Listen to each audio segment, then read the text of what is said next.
오늘 하나님 우리에게 주실 말씀은 갈라디아서 4장 1절에서 7절까지의 말씀입니다. 신약 성경 갈라디아서 4장 1절에서 7절까지의 말씀입니다. 봉독하겠습니다. 내가 또 말하노니 유업을 이을 자가 모든 것의 주인이나 어렸을 동안에는 종과 다름이 없어서 그 아버지가 정한 때까지 후견인과 청지기 아래에 있나니 이와 같이 우리도 어렸을 때에 이 세상의 초등 학문 아래에 있어서 종노릇하였더니 때가 차매 하나님이 그 아들을 보내사 여자에게서 나게 하시고 율법 아래에 나게 하신 것은 율법 아래에 있는 자들을 속량하시고 우리로 아들의 명분을 얻게 하려 하심이라. 너희가 아들임으로 하나님이 그 아들의 영을 우리 마음 가운데 보내사 아빠 아버지라 부르게 하셨느니라. 그러므로 내가 이후로는 종이 아니요 아들이니 아들이면 하나님으로 말미암아 유업을 받을 자니라. 아멘. 담임 목사님 나오셔서 종이 아니라 하나님 자녀라는 제목으로 말씀 전해 주시겠습니다. 날씨가 많이 좋지 않습니다. 좋지 않은 날씨 속에서도 오늘 예배하러 나오신 모든 성도님들 주님의 이름으로 축복하고요. 오늘 이 시간까지 시간을 이렇게 마음 담아서 예배 자리에 나오셨는데 그냥 돌아가지 마시고 하나님이 오늘 나에게 주실 말씀이 무엇일지, 또 하나님이 내게 부어주실 은혜를 여러분들이 사모하는 그런 축복된 또 예배 자리 시간 되기를 바랍니다. 우리 옆에 있는 분들 같이 함께 인사하시면서 고백하십시다. 당신은 하나님의 자녀입니다. 한 번 더 고백합니다. 이 모든 것이 하나님의 은혜입니다. 2023년 이제 얼마 남지 않았죠. 2023년을 시작하면서 예배 첫 찬양으로 영접기도라는 찬양을 같이 함께 했어요. 예전에 제가 신학교 때 그런 이야기를 들은 적이 있어요. 미국의 어떤 교단에 속해 있는 많은 교회들이 매주 복음 초청을 한대요. 영접 초청을 하고 같이 함께 영접기도 하고 이렇게 예배하는 시간들이 있다. 뭐 이런 이야기를 들었는데 매주 하면 반복되어지면 굉장히 이렇게 또 느슨해지기도 하고 의미가 좀 이렇게 약해지기도 하죠. 장단점들이 다 있는데 올해 한 해 이렇게 같이 함께 예배하면서 영접기도라는 찬양을 같이 함께 하면서 우리가 하나님의 자녀인 거 조금 다시 한번 생각하고 복음에 대한 응답들, 축복들 다시 한번 확인하고 그런 신앙의 고백들을 하나님 앞에 드리며 예배하면 좋겠다 이런 생각들을 가지고 올해 안에 영접기도 이렇게 찬양을 같이 함께 했습니다.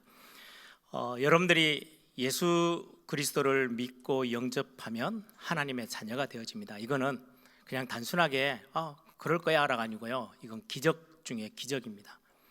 우리의 노력으로 하나님의 자녀가 되어지고 구원받는 게 아니고 우리가 하나님이 우리에게 주신 은혜로 말미암아 예수 그리스도를 믿어 구원 얻고 하나님의 자녀가 되는 거죠. 성경에서만 밝히고 있는 영적 사실이 있어요. 다른 어떤 책에서도 말해주지 못하고 있는, 왜? 모르니까. 근데 성경에서만 우리에게 알리고 있는 영적 사실이 우리 인생이 아무리 뛰어나도 절대 해결하지 못하는 세 가지 문제가 있다는 거예요. 그 문제가 가장 중요한 거는 죄에 관련된 문제입니다. 우리는 죄 이렇게 하면 제일 먼저 떠오르는 거는 윤리 도덕적인 관점에서 우리가 좀 실수하고 잘못하는 거, 사회적인 부분에서 범죄하는 거. 그런데 그거는 어떻게 보면은 죄인들이 가지고 있는 속성이고 가지고 있는 어떤 결과물일 뿐이에요. 성경에서 죄를 정확하게 정의하고 말씀하고 있는데 그 죄는 뭐냐니까 하나님을 떠난 걸 보고 죄라고 하는 겁니다. 하나님을 떠난 것을 죄라고 해서 하나님을 떠나 있기 때문에 결국은 다가오는 재앙과 저주를 막을 길이 없어요. 이거는 사람이 막을 수 있고 피할 수 있는 게 아니에요. 하나님을 떠나니까 어린아이가 부모를 잃어버린 것처럼, 그러면 그때부터는 엄청난 문제가 다가오고 재앙이 오고 저주가 찾아오는데도 이거를 피하고 막을 길이 없는 거죠. 하나님을 떠난 거, 하나님의 형상으로 창조된 우리 인간이 하나님을 등지고 떠나 있는 거, 그걸 보고 죄라고 해요. 그러다 보니까 우리가 어디로 가야 될지 뭘 해야 되는지 방향도 모든 기준점을 다 놓쳐버린 거예요. 그래서 일어나는 게 윤리 도덕적인 부분까지도 실수하고 넘어지는 부분들이 생기는 겁니다. 그래서 죄를 성경은 하나님을 떠나서 죄인 되었다라고 말씀하고 있어요. 근데 이 죄인 된 하나님을 떠난 이 사건이 우리 스스로 된 게 아니고 우리를 속여서 하나님을 떠나도록 옆에서 부추긴 존재가 있어요. 그걸 보고 성경은 사단이라고 해요. 이 사단이 우리를 속여서 하나님을 떠나게 만들고, 그럼 하나님을 떠나서 주인을 잃어버린 거잖아요. 그 상황에 그냥 두는 게 아니고요, 사단이 완전히 손아귀에 딱 자기 손아귀에 쥐고 우리를 끌고 다니는 거예요. 성경은 그렇게 표현해요. 세상 신, 세상 임금처럼 군림해서 우리의 주인처럼, 자기가 주인도 아닌데 눈에 보이지 않는 사단이 우리 인생들을 이리저리 다 저주의 멸망의 자리로 계속 끌고 다니는 거예요. 이 문제는 눈에 보이면 어떻게든지 싸우겠는데, 오늘 주희한 위장로님은 운동을 꽤 오래 하셨고 정말 잘하거든요. 그런데 그 실력으로 사단을 이길 수 있냐? 없어요. 아무리 우리가 대단한 능력이 있어도 눈에 보이지 않는 사단을 우리가 싸워서 이길 수가 없어요. 이 문제는 우리 인간이 해결할 수 없는 문제예요. 결국은 그렇게 끌려다니다가 사단을 가두기 위해서 만들어 놓은 지옥이라는 곳에 가게 돼요. 죄의 싹은 사망이에요. 모든 인간은 죄인이기 때문에 죽어요. 죽어서 결국 어디로 가게 되느냐? 영원한 지옥에 들어가게 돼요. 이 문제를 해결해야 되는데 우리 인간의 힘으로는 해결할 수 없어요. 그래서 하나님이 우리 인간을 위해서 길을 여셨어요. 그리스도를 보내겠다. 구약의 단어로는 메시아, 신약의 단어로는 그리스도를 우리에게 보내시겠다고 말씀해요. 오늘 본문 한번 보세요. 4장, 갈라디아 4장 4절을 보시면 때가 참에, 우리가 그 전에는 종노릇 하고 있었어요. 종이 아닌데 종노릇 하는 거예요. 그래서 예를 어떻게 들고 있냐니까 1절부터 3절에 로마의 어떤 그런 문화죠. 사회적인 어떤 문화가 주인이 있어요. 자기 아들에게 모든 것들을 상속하고 어마어마한 복을 주기 전에 어릴 때는 청지기와, 여기 보니까 후견인의 밑에다가 붙여서 가르치고 교육받게 하는 거예요. 그런데요, 그 주인에게 있어서의 청지기와 후견인은 자기가 움직이는 종이에요. 근데 종 밑에다가 자기 자녀를 두고 지금 종노릇처럼 되는 그 모습으로 표현했어요.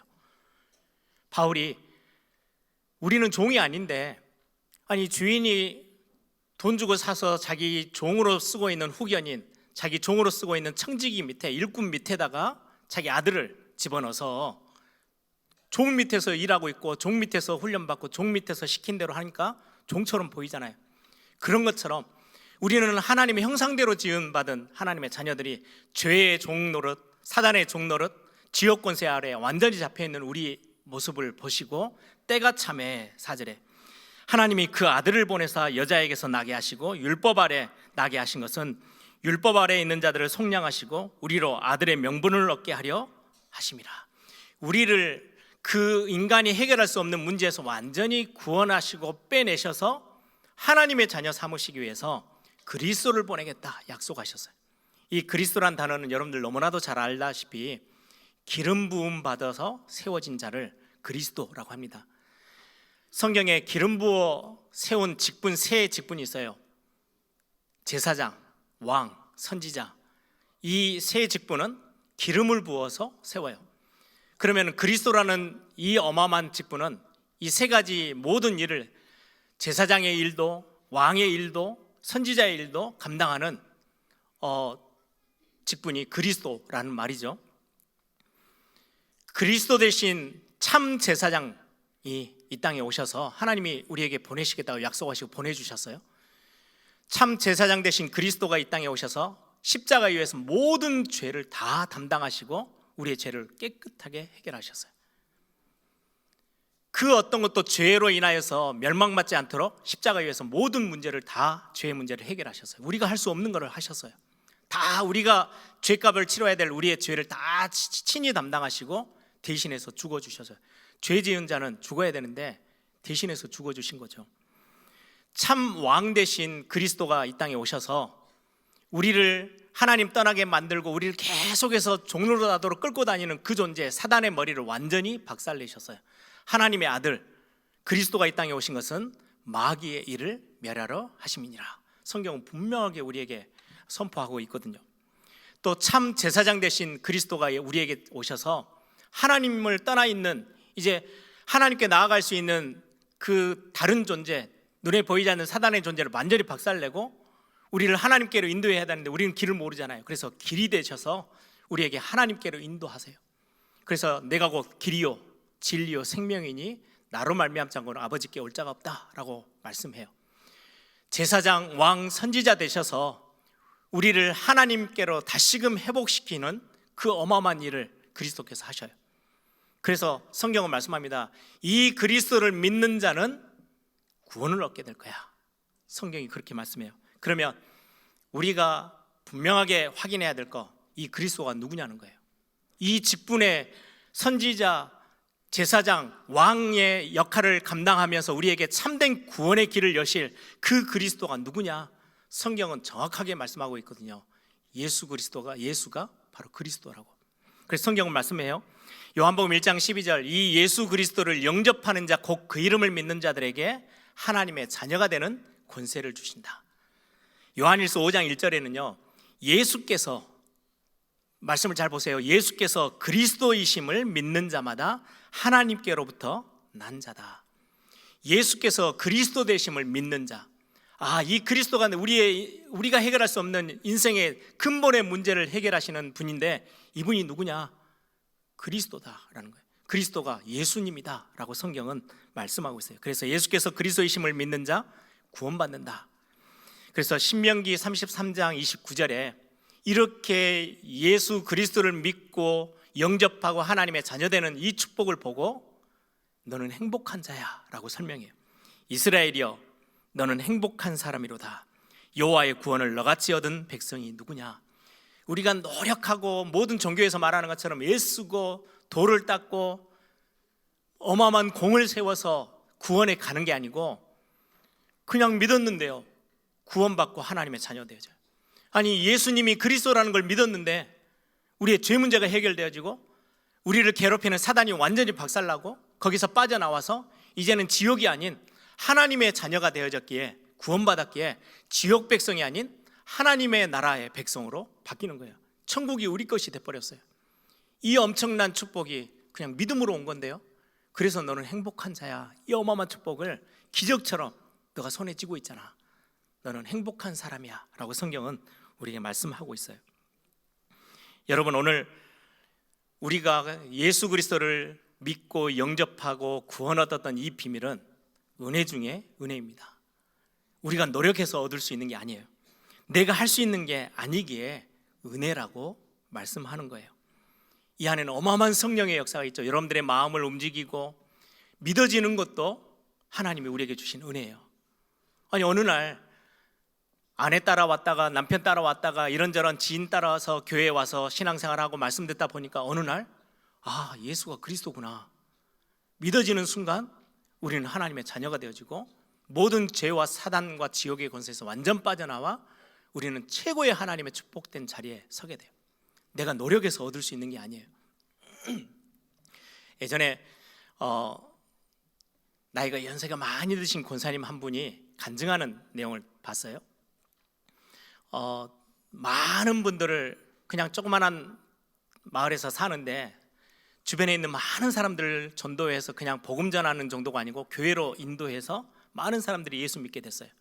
그래서 상도 받고 전도상도. 근데 그분이 간증하는 게, 나는 아무것도 한 게 없어요. 그분이, 그 권사님이 하는 고백이에요. 어느 날 저 가게에서 만난 저 주인, 예수 믿게 하면 참 좋겠다, 이 마음이 들면 기도를 시작한대요. 끊임없이 생각날 때마다 아침마다 새벽에 나와서 새벽 기도할 때 또 기도하고, 생각나면 또 기도하고, 하나님 저분이 예수 믿어 구원 얻어 올바르게 신앙생활 할 수 있도록 교회 나오도록 하나님 인도해 달라고 기도하고 또 기도하고, 어떨 때는 몇 달이 걸리기도 하고, 기도하다가 어느 날 마음에 저 사람한테 교회 가자고 이야기해야 되겠다 라는 생각이 들면 찾아간대요. 그냥 가서 당신 예수 믿고 구원 얻기 위해서 교회 갑시다, 예수 믿어야 구원 받는다고 이 말 하면 그냥 줄줄줄 따라온대요. 그래서 교회 와서 앉아 있어요, 같이. 그렇게 해서 수백 명을 인도했어요. 자기는 한 게 없대요. 기도하다가 마음이 동하면 가서 교회 갑시다 이야기하는데 따라와요. 그리고는 복음을 듣고 예수 영접하고 같이 함께 신앙생활을 시작하는 거예요. 내가 뭔가 대단한 설득력이 있고 뭔가 대단한 뭔가를 했으면 내가 영광을 받아야 되는데 그게 아니라는 거예요. 자기는 한 게 아무것도 없대요. 예, 맞아요. 우리가 할 수 있는 게 아니에요. 구원은 하나님이 하시는 거예요. 우리들의 마음 가운데 역사하시고 성령의 역사가 우리의 마음과 생각을 움직이셔서 믿어지는 것도 은혜 중에 은혜예요. 그래서 성경은 말씀해요. 에베소서 2장 8절에서 9절에 보니까 너희는 그 은혜에 의하여 믿음으로 말미암아, 믿기만 했는데 구원 얻는데 그 믿는 그 믿음도 은혜에 의하여, 하나님 그냥 거저 주신 선물이래요. 너희는 그 은혜에 의하여 믿음으로 말미암아 구원을 받았으니 이는 너희에게서 난 것이 아니요 하나님의 선물이라. 행위에게서 난 것이 아니니 이는 누구든지 자랑하지 못하게 함이라. 지난주 말씀 나눈 것처럼 우리가 뭔가 열심히 내 행위와 열심과 뭔가 노력이 구원을 얻게 한 거라면 우리는 자랑거리가 돼요. 그런데 내가 한 게 아니에요. 은혜로 된 거예요. 그래서 우리는 감사할 뿐이에요. 내가 구원받은 게 너무 그냥 감사한 거예요. 아까 우리 요한복음 1장 12절 영접하는 자 곧 그 이름을 믿는 자들에게 하나님의 자녀된 권세를 주셨으니 라고 하는데 13절 이어서 뭐라고 말씀하느냐니까요. 이는 이렇게 하나님의 자녀된 거, 예수님을 믿고 하나님의 자녀된 거, 이거는 혈통으로나 육정으로나 사람의 뜻으로 나지 아니하고 오직 하나님께로부터 난 자들이니라. 혈통으로나, 이 말은요 혈육관계를 말해요. 혈연관계. 우리 어머니가 신앙생활을 너무 잘해요. 수십 년을 신앙생활하면서 교회에서 권사로 열심히 사역했어요. 그래서 내가 구원을 얻는다? 아니요, 그렇지 않다라는 거예요. 우리 아버지가 장로로, 우리 아버지가 목사님이어서 정말로 하나님을 향하여서 잘 신앙생활했으니까 그 아들들이, 그 자녀들이 구원을 얻었다?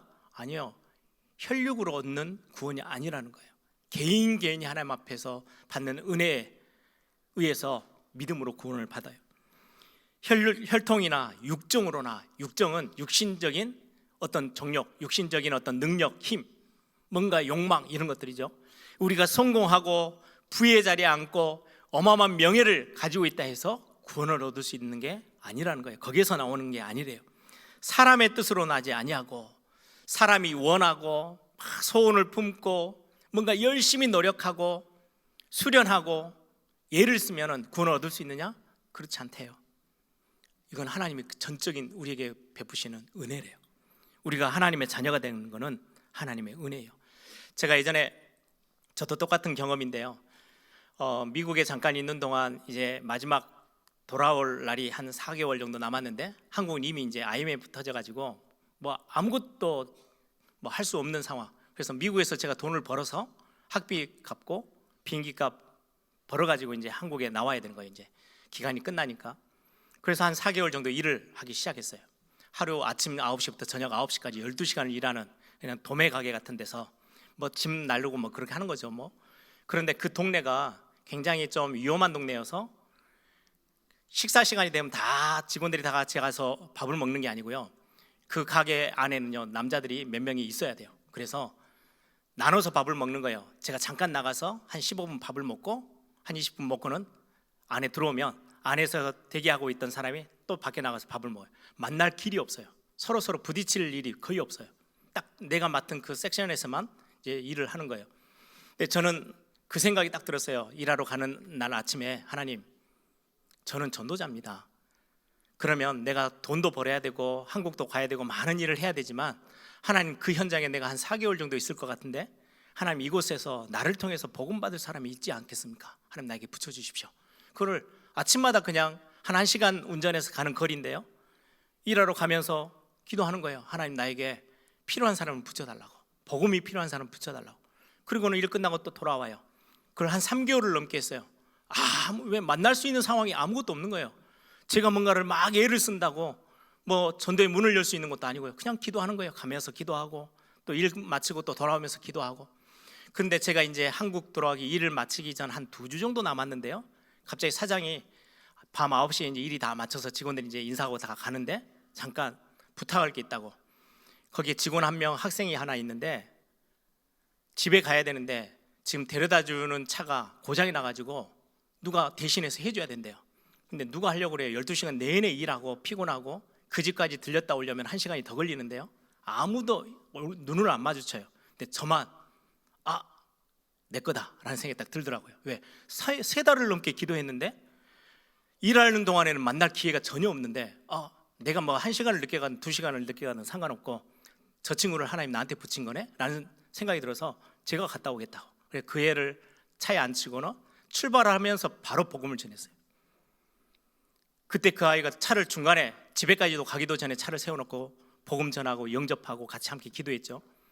그걸 보면서 이거는 내가 뭔가 대단한 걸 한 게 하나도 없어요. 하나님이 그런 시간표를 만들고 그 아이의 마음을 열고 복음을 알아듣게 만들고 같이 함께 그리스도를 구주로 영접하고 하나님의 자녀되는 그 축복, 구원은 철저히 하나님의 은혜예요. 우리가 애쓴다고 되어지는 것도 아니고 내가 열심히 전도한다고 상대편을 구원받게 해줄 수 있는 것도 아니에요. 전적인 하나님의 은혜인 거죠. 그 정도가 아니고요, 우리가 하나님의 자녀되는 것도 하나님의 은혜지만 우리가 자녀로 살아가는 것도 하나님의 은혜예요. 여러분들, 우리가 성령이 내 안에 내주하세요. 함께 하세요. 그리고는 우리를 인도하세요. 어떻게 해요? 말씀으로. 우리가 이제 신앙생활을 시작하면 예배하러 나오죠. 오늘 또 제가 처음 시작에 그렇게 말씀드렸죠. 오늘 다 같이 함께 이 자리에 앉아 있어요. 어떤 분은 진짜 이 말씀 속에서 하나님의 은혜를 경험하고 하나님의 음성을 딱 붙잡고 은혜 속에서 한 주를 시작하는 분들도 있어요. 어떤 분들은 그냥 지나가는 시간이 돼버리는 사람들도 있어요. 그 은혜를 주시고 응답을 주시는 분이 누구세요? 성령 하나님이세요. 목사가 은혜를 주면 저는 한 분도 빠지지 않고 다 나눠드리고 싶어요. 근데 은혜는 목사에게서 나오는 게 아니에요. 하나님이 주시는 거예요. 그래서 간절함으로 사모함으로 하나님의 말씀을 청종하는 분들에게 하나님은 절대로 놓치지 아니하시고 한 주를 시작할 수 있는 새 은혜를, 새 힘을 하나님이 부으시는 거예요. 하나님이 주세요. 하나님의 자녀가 성령의 정확한 인도를 받으면서 살아갈 수 있도록 은혜 주시는 것도 하나님이세요. 하나님이 주시는 은혜. 그래서 여러분들이 오늘도 기대하고 축복으로 탁 붙잡으세요. 저에게 지난주 제가 3부 예배 때 내년도 2024년도에는 우리 교회 전체가 성경 100독 합시다 이렇게 딱 했더니 어떤 분이 저한테 문자를 했어요. 100독이 아니고 한 400독 하지요. 그래서 제가 좀 많이 부끄러워지더라고요. 성경을 읽는데 그냥 읽어갈 수도 있어요. 그 말은 그렇게 우리 교회 안에서 권사님들, 장로님들, 성도님들 중에 성경을 계속해서 읽고 계신 분들이 참 많다는 말이잖아요. 성경을 많이 읽는데 그 성경 읽는 것 속에서 지나가고 있는 성도들도 있지만 거기서 그때그때마다 필요한 하나님의 은혜를 경험하고 체험하고 하나님의 음성으로 들려오는 사람들도 있어요. 그건 하나님이 하시는 거예요. 전적으로 내가 성경을 굉장히 막 깨알 같은 성경을 열심히 읽었더니 은혜가 됐다, 그게 아니에요. 내 마음이 하나님을 향하여서 은혜를 사모할 때 하나님이 우리에게 주시는 축복들이에요. 그것뿐만 아닙니다. 우리의 수준, 우리의 신앙생활의 연륜, 우리의 열심과 상관없이 저와 여러분에게 주어져 있는 은혜가 하나님의 자녀된 권세예요. 그래서 권세는 마음껏 사용하세요. 가장 큰 거, 내가 주일 예배도 잘 못 드리고 삶에서도 이렇게 저렇게 영적인 싸움을 잘못해가지고 무너지고 실패해서 아무것도 못하고 있느냐? 그때가 권세를 사용할 수 있는 가장 최고의 시간표예요. 이건 은혜로 내게 주신 거기 때문에, 선물이기 때문에 여러분들이 마음껏 누리시고 활용하는 거예요. 저 같은 경우도 평소 때는 조용히 있다가 제가 좀 뭔가 삶이 좀 무너지고 흔들리는 것 같다, 나에게 뭔가 이런저런 문제가 많이 생기는 것 같다, 여지없이 저는 권세를 사용해요. 지금 이 시간 내 모든 삶 가운데 나를 흔들고 어렵게 만들고 불신앙을 넣어주는 모든 흑암의 세력들은 주 예수 그리스도의 이름 앞에 완전히 무너지고 떠나갈지어다. 왜요? 내가 지금 뭔가 삶에 영적인 흐름이 깨져가지고 막 흔들릴 때 그때 하나님이 쓰라고 나에게 주신 게 권세예요. 그리스도 예수의 이름의 권세. 여러분들 마음껏 사용하세요. 어떤 분들은 선물로 줬는데 내가 열심히 못 살았는데 이걸 쓰면은 이상하지? 아니요, 그때 쓰는 거예요. 내가 연약할수록 더 하나님의 은혜를 의지하고 서는 거예요. 내가 하나님의 자녀된 거 은혜 중에 은혜입니다. 그러면 하나님의 자녀라는 거는 오늘 제목에 있는 것처럼 우리가 하나님을 아버지라고 부를 수 있다는 말이에요. 우리가 하나님의 자녀, 아들, 딸이 됐다는 말은 하나님이 우리의 아버지라는 말이에요. 종이 아니고 하나님이 우리의 아버지예요. 우리는 하나님의 자녀예요. 이거는 아버지라는 단어로 하나님이 우리에게 설명하는 거는요, 관계를 설명하는 거예요. 우리가 그냥 막연한 존재가 우리에게 구원을 주셔서 참 감사합니다, 이게 아니고요, 나는 너의 아버지야, 너는 내 자녀야, 내가 너와 함께 하기 때문에 서로 관계하고 대화하고 소통하고 뭐가 어려운지 뭐가 필요한지 내가 날 알고 채울 거고, 네가 필요한 걸 나에게 말해주고, 서로 이 관계 속에서 하나님이 하나님의 자녀와 구원받은 저와 여러분과의 관계를 이끌어 가시겠다는 하나님의 말씀이에요. 사실은 예수님만이 하나님을 아버지라고 부르요. 오늘 성경에 보면 마가복음 14장 36절에 보시면은요, 이제 겟세마네 동산에서 십자가 지시기 전에 예수님이 그렇게 기도하세요. 아빠 아버지여. 예수님만이 홀로 하나밖에 없는 하나님의 아들 예수 그리스도가 그렇게 고백하는 거예요. 아빠 아버지여, 아버지께서는 모든 것이 가능하오니 이 잔을 내게서 옮기시옵소서. 예수님만 하나님을 아버지라고 불러요. 아빠 아버지라고. 그런데 오늘 성경에 보니까 갈라디아 4장 5절에서 7절에 보니까요, 아들의 영, 그리스도의 영을 내게 부어주셔서 우리도 역시 하나님을 아빠 아버지라고 부르게 하셨대요. 그게 하나님의 자녀라는 어마어마한 축복이에요. 5절부터 한번 보세요. 오늘 본문 갈라디아 4장 5절. 율법 아래 있는 자들을 속량하시고 우리로 아들의 명분을 얻게 하기려 하심이라.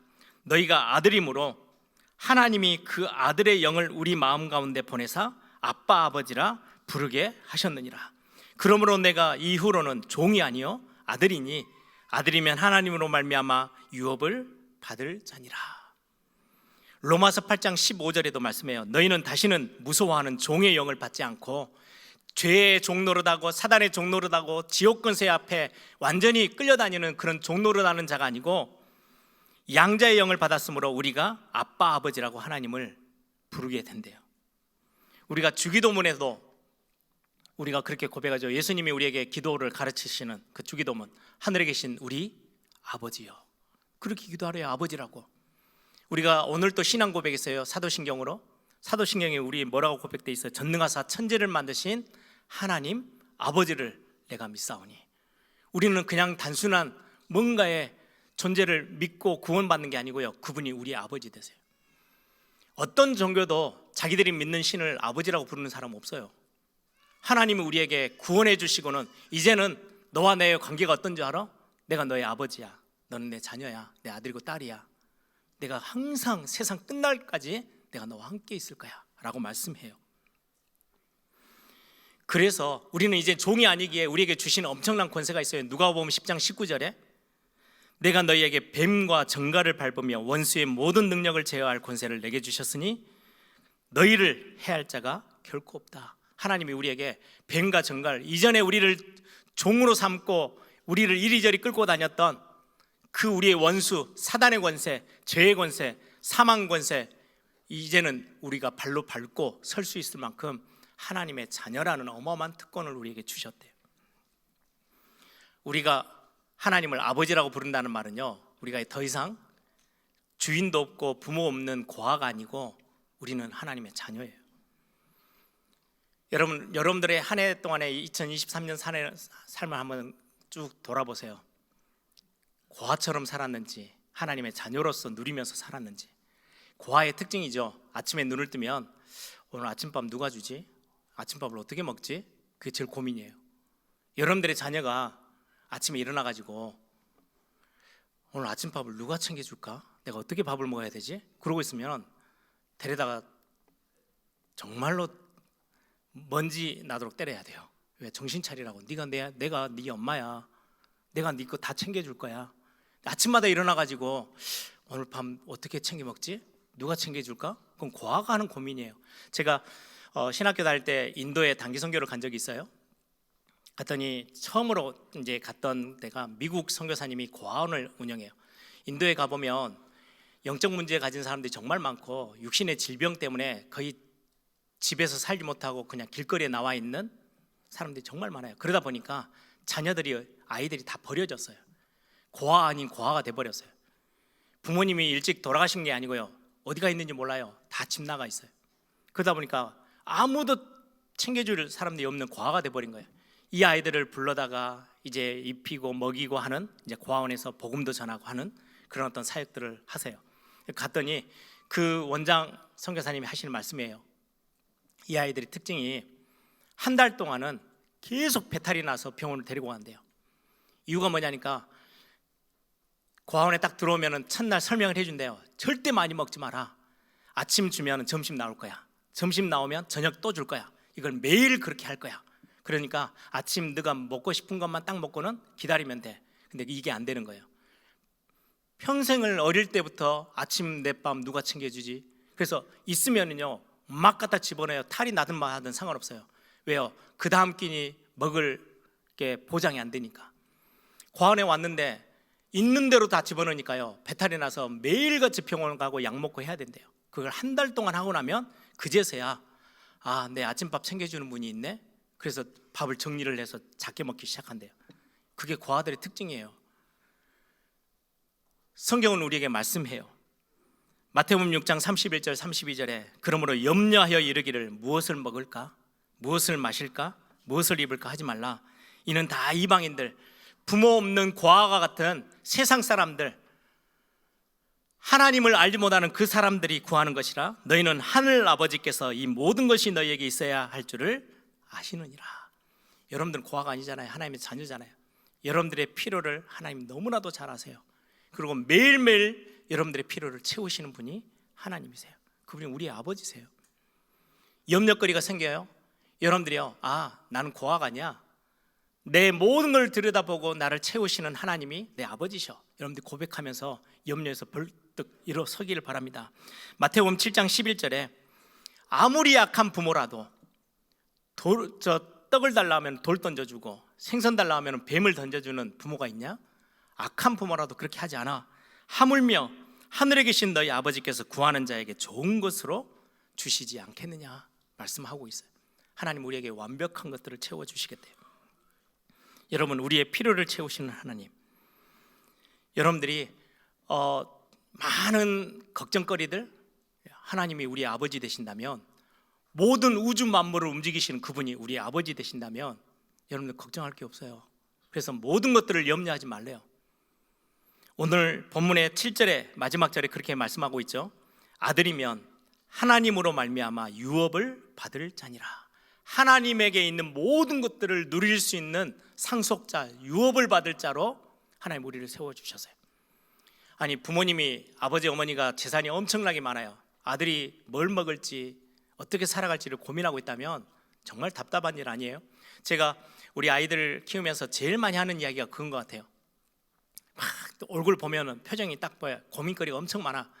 그러면 제가 이야기해요. 야, 아빠한테 이야기해. 필요한 거는 다 도와줄 수 있어. 아빠 힘이 있어. 니보다는 훨씬 더 많은 걸 해줄 수 있어.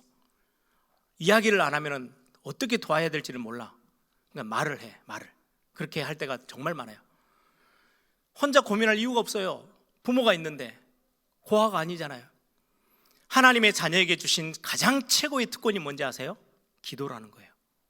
구하래요. 우리는 하나님 앞에서 물려받을 재산이 어마어마하게 많아요. 하늘의 어마어마한 보화의 축복들, 보좌의 응답들이 우리 앞에 있어요. 그래서 뭐 하라고요? 기도하라고요. 구하라, 그리하면 주실 것이요. 찾으라, 그러면 찾을 것이요. 두드려라, 열릴 거래요. 그리스도 이름으로 여러분들이 구하는 모든 거, 어렵다, 문제가 왔다, 문제 해결하는 하나님의 자녀가 문제 해결받는 최고의 답, 기도에 무릎을 꿇는 거예요. 하나님, 나 이게 필요해요. 하나님, 내가 이것 때문에 너무 어려워요. 이거 해결해 주셔야 해요. 예, 그게 기도예요. 자녀이기 때문에 아버지에게 우리의 구할 것들을 구하는 거예요. 여러분들, 오늘 2023년을 정리해 가시면서 더 이상의 염려들은요 좀 내려놓으세요. 그 염려하는 거 하나님이 다 알고 계시고 필요할 때마다 채우세요. 문제가 와서, 내가 지금 위기가 와서 죽을 것 같은데요, 성경은 우리에게 말씀하잖아요. 지난주에도 우리 이 본문 읽었죠. 고린도전서 10장 13절. 사람이 감당할 시험 밖에는 너희가 당할 것이 없나니 오직 하나님은 미쁘사 좋으신 분이어서 너희가 감당하지 못할 시험 당함을 허락하지 아니하시고 시험 당할 쯤에 또한 피할 길을 내사 너희로 능히 감당하게 하신다. 하나님의 자녀들이기에 아버지 되신 하나님이요, 피할 길을 다 예배놓고 우리를 굉장히 성숙하게 성장시키는 데 쓰시지 우리를 멸망에 버려두지 아니하신다고 말씀하고 있는 거예요. 그래서 어떤 실패도 두려워하지 마세요. 멸망 여러분들 절대 넘어설 수 없어요. 세상의 저주와 재앙이 아니요, 여러분들 삼킬 수가 없어요.